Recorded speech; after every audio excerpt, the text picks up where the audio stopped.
জিজ্ঞাসাবাদ করা হলো, আপনাকে যে তলব করা হয়েছিল লেকটাউন থানায়, কি নিয়ে? আমি যেটা আশঙ্কা করেছিলাম সেটাই সত্যি দেখা গেল, যে যাদবপুরের ঘটনার প্রতিবাদে যা রাজ্য জুড়ে নানান আন্দোলন এইসব হচ্ছে, এটা তারই পরিপ্রেক্ষিতে আমাকে ডাকা।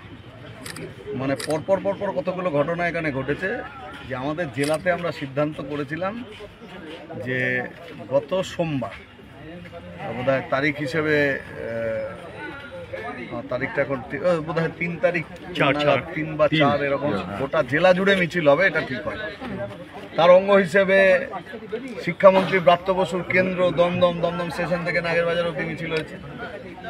আর এখানে লেকটাউন ভিআইপির মোড় থেকে মিছিল যশোর রোড লেকটাউনে যায় এবং তারপর কালিন্দির দিকে টার্ন করে ওখানেই কুশপুতুল দাহ করে।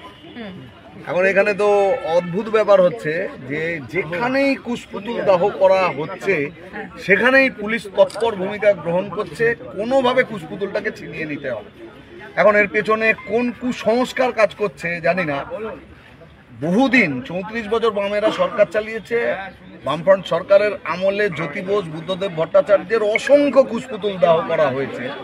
কোনো থানা বামফ্রন্টের আমলে তৎকালীন সময়ের বিরোধী কোনো রাজনৈতিক দলের কর্মী নেতা তাদেরকে থানায় ডেকে পাঠায়, তাদের ওপর চড়াও হয়নি বা ছিনিয়ে নিতে যায়নি। তাহলে এটা একটা ব্যাপার। 2 হচ্ছে যে যাদবপুর নিয়ে কেন মুখ খোলা, এদের ঔদ্ধত্য, তৃণমূলের অহমিকা, আধিপত্য এমন জায়গায় গেছে যে সে যা ইচ্ছে তাই করতে পারে, বাদবাকি লোককে ওটাকে মেনে নিতে হবে। তাহলে এই মেনে যারা নিচ্ছে না, প্রতিবাদ যেখানে ধ্বনিত হচ্ছে, সেই প্রতিবাদকে দমাতে হবে। এর মধ্যে ছাত্ররা কিছু পোস্টার লাগিয়েছে নানান জায়গায়। এখন একটা এজেড মানুষ, তার রাগ, দুঃখ, ক্ষোভ, অভিমান প্রকাশ করবার ভাষা আর একটি অল্প বয়সী ছেলে মেয়ে তার প্রকাশ করবার ভাষা, তার মধ্যে কিছু ফারাক থাকবে। যে এই পোস্টার লাগানো, যেটা এটা হয়তো ইগনোর করা যেত, কিন্তু সেই কোর্টে আদালতে মামলা করে ওটা ঠিক কি বেঠিক, ন্যায় কি অন্যায় দেখা যাক। আমি আবারও বললাম যে সিপিআইএম একটা পোস্টার দিলে তার যা ভাষা হবে, ছাত্ররা একটা পোস্টার দিলে প্রজন্মের তফাৎ ভাষাতে, ভাবনায় আসে, কাজেই তার মতো করে তারা দিয়েছে। এবার আপনি এর ব্যাখ্যা জানতে চাইলে এসএফআই রাজ্য অফিসে চলে যান, তাদের কাছ থেকে ব্যাখ্যা নিন। আমার কথাটা হচ্ছে যে এটা খুব রিলেটিভ ব্যাপার, ন্যায় অন্যায়। বুদ্ধদেব ভট্টাচার্যের ছবিতে রক্তের ছাপ দিয়ে গোটা পশ্চিমবাংলা ছড়িয়ে দিয়েছিল এই তৃণমূল। ব্রাত্য বসুরা সেদিন মিডিয়াতে বসে এই রেজিমটাকে আনতে গলা পাঠিয়েছিলেন, তখন ভাবতে গিয়েছিলেন ওনারা নাকি সব নিরপেক্ষ বুদ্ধিজীবী। তারপর খোলস ছেড়ে বেরোলো নিরপেক্ষতার আড়ালে আসলে ওনারা কিসের স্থাপক। তখন মাওবাদীরা বলছে 350 লোক খুন করে দিয়েছে সিপিএমে, আর ওনারা এদের পক্ষে দাঁড়িয়েছিলেন। সেই কিষেনজি বলেছে মমতাকে চাই, আর ব্রাত্য বসুরা সেই মমতা বন্দ্যোপাধ্যায়ের রেজিম আনবার জন্য গলা পাঠিয়েছেন মিডিয়া, তারপর এক সময় নিজেরা দাঁড়িয়ে গিয়েছেন। আজকে বিরোধীরা কিছু করলে গায়ে লাগছে। আপনি বলছেন প্রজন্মগত সমস্যা, যেটা না কোনো সমস্যা বলিনি, কিন্তু আমার একটা প্রশ্ন আপনার কাছে রয়েছে। না সমস্যা বলিনি, আপনি বলছেন যে সমস্যা বলিনি। আপনি যেভাবে ভাবেন 70 বছরের একজন মানুষ এইভাবে ভাবে না। হ্যাঁ ঠিক, আপনার হাতে যে ফোনটা আছে, আজ থেকে 40 বছর আগে এই ফোনটা ছিল না। আমার প্রশ্ন হচ্ছে যে বা যারা এই পোস্টারগুলো লিখেছে, কম বয়সী হলেও তারা তো যাদবপুর বিশ্ববিদ্যালয়ের ছাত্র, সেটা অন্য কোনো বিশ্ববিদ্যালয়ে কেন ঘটে না? যাদবপুর বিশ্ববিদ্যালয়ে কেন আজাদ কাশ্মীর পোস্টারটা লেখা হলো? আবার আপনি একটু আগে এক প্রশ্ন করেছেন, আপনি আর বাংলা, ওই কারণের জন্য এটা বলা হচ্ছে, বুঝেছেন? যে এই কারণে বলা হচ্ছে আপনারা হিন্দু মুসলমান ছাড়া এই চ্যানেলের কোনো কাজ নেই, মানুষকে ডিভাইড করতে হবে। এত আন্দোলন হচ্ছে, তার মূল কথা হচ্ছে গণতন্ত্র থাকবে কি থাকবে না, পশ্চিমবাংলার কলেজগুলোতে নির্বাচন হবে কি হবে না, এটা হচ্ছে মূল ব্যাপার। আইসি ইলেকশন হবে কি হবে না, তৃণমূলের তাঁবে থাকবে না মানুষ তার গণতান্ত্রিক পরিসরে তার স্বাধীন মত প্রকাশ করবার অধিকার পাবে, এইটা দিতে চায় না। আর বিজেপি এইটা রাখতে চায়, ওই কারণে মোহন ভাগবত তিলোত্তমার ব্যাপারে আর.জি. করের ঘটনায় সরকারের পাশে দাঁড়ায়। এই কারণে অভিষেক বন্দ্যোপাধ্যায় জনৈক হয়, তার বাবার নামও থাকে না, ঠিকানাও থাকে না, ওটা আমন্ত্রণপত্র বিজেপিতে আসো। এই কারণে এক গাদা মামলা কোনোদিন নিষ্পত্তি হবে না।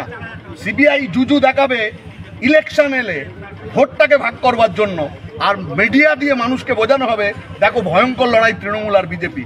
এখন বেকায়দায় যখনই পড়ে তৃণমূল, বিজেপি তাকে বাঁচানোর চেষ্টা করে।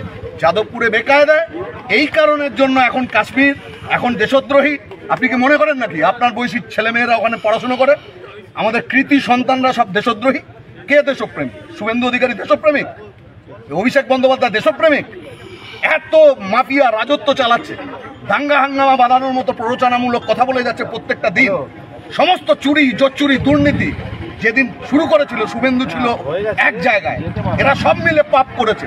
আজকে কেউ মমতাকে দোষী সাব্যস্ত করবার পরে জেল খেটে বেরিয়ে এসে আজকে মমতা বন্দ্যোপাধ্যায় গুণগান গাইছে, আর কেউ বিজেপিতে গিয়ে মমতা বন্দ্যোপাধ্যায়ের গভর্নমেন্টকে টেকানোর দায়িত্ব নিয়েছে।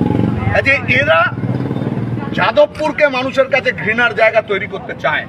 এরা যাদবপুর কেন তৃণমূল বাকিটা যেমন আধিপত্য তৈরি করতে পেরেছে, দমিয়ে দিতে পেরেছে, যাদবপুরকে দমাতে পারছে না কেন, এই আক্ষেপ তার থেকে এইগুলো করা হয়েছে। এটা ম্যানুফ্যাকচার্ড।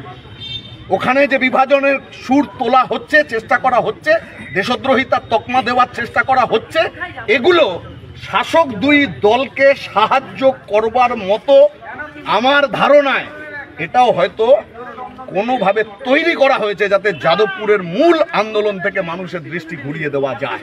যে সুকান্ত মজুমদার বারবার বলছেন যে এটা গট আপ তৃণমূল এবং মানে সিপিএম এর, টিএমসি আর বিজেপি যে সেটিং করে চলছে কি বুঝতে মানুষের খুব একটা অসুবিধে হচ্ছে, কিন্তু এমন সর্বাত্মক প্রচার, সেই প্রচারে শেষ পর্যন্ত অনেক মানুষ প্রভাবিত হয়ে যান।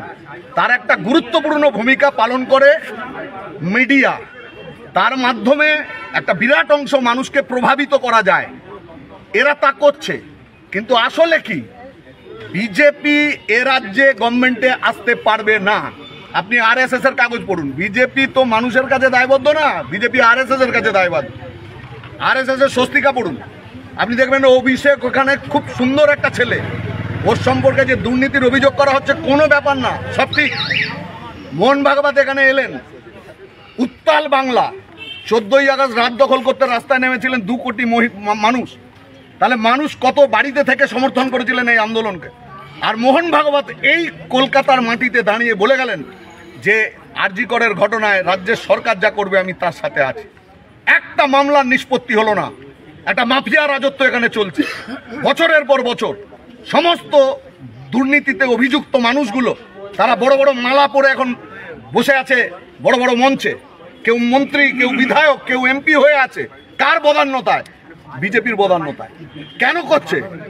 বিজেপি এখানে দাঁড়ানোর মতো বিজেপির কোনো জায়গা নেই। বিজেপি এখান থেকে বাড়তি কিছু এমপি পাচ্ছে, নইলে মোদির গভর্নমেন্ট থাকতো না। তাহলে এটা রাখতে গেলে তৃণমূলকে রাখতে হবে, বিভাজন ঘটাতে হবে, হিন্দু মুসলমান বিভাজন ঘটাতে হবে, আর মানুষ দারিদ্র্যে থাক, ধনী দরিদ্রের পার্থক্য তৈরি হোক, মানুষের বেকারত্ব হোক, মূল্যবৃদ্ধি হোক, এগুলো দিয়ে তাকানোর দরকার নেই। শিক্ষিত ছেলেরা টোটো চালাচ্ছে, জোম্যাটোর খাবার ডেলিভারি করছে, এদিকে দৃষ্টি দেওয়া যাবে না। হিন্দুকে বোঝাও মুসলমান তার শত্রু, মুসলমানকে বোঝাও হিন্দু তার শত্রু, ভোটের বিন্যাস তৈরি করো। এ তো সেটিং।